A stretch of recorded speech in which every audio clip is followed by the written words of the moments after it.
I'm Barry Tramel, and Carlee Roethlisberger is joining the University of Oklahoma volleyball team. We've got a bunch of Renaissance people walking our state campuses. Not only is Carlee Roethlisberger going to play 2 sports at OU, she's going to follow in the footsteps of Brandon Whedon, golf and football. Who knows what's next? From the Opopco Studios in Oklahoma City, you're watching the Press Row. I'm Jenni Carlson. Barry, this is not out of the realm of possibility. Carlee Roethlisberger, a great volleyball and basketball player in high school.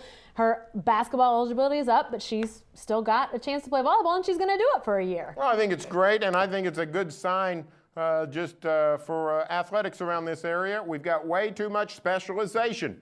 Got way too many high school kids that declare for one sport, play only one sport. Much better to play a lot of different sports. If you're good in one sport, keep playing that sport. I think this is a sign that, hey, you keep playing and you enjoy it. Carlee Roethlisberger obviously has that competitive nature. She wants to keep playing. The basketball's over, but she can play volleyball. Brandon Whedon wasn't going to crack the OSU golf lineup, for crying out loud. They got 3 Walker Cup guys on in the fivesome.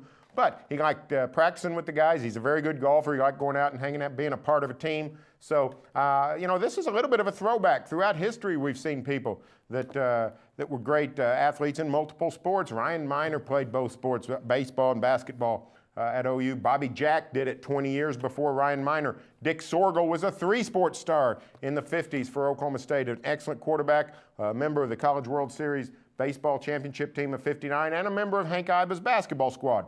So I think it's a very good sign. I'd like to see more athletes do this. Well, and I think you may not have a lot of athletes that are able at the college level to do it, but if you talk to a lot of college athletes that are getting a scholarship and going to big-time schools, it's rare to find athletes at that college level who didn't play multiple sports in high school. I think that's another sign to parents and young athletes out there that you can play multiple sports.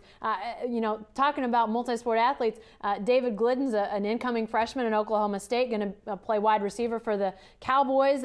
He played multiple sports all through high school, continued to play basketball at a very high level, played baseball for 3 years, tried track actually for a year. Here's a guy that he may not ever play another sport at a college level, but you can get that college scholarship and play multiple sports. We had a guy around these parts just a couple, 3 years ago that would have, I think, been able to play 2 or 3 sports at OU. His name was Sammy Bradford.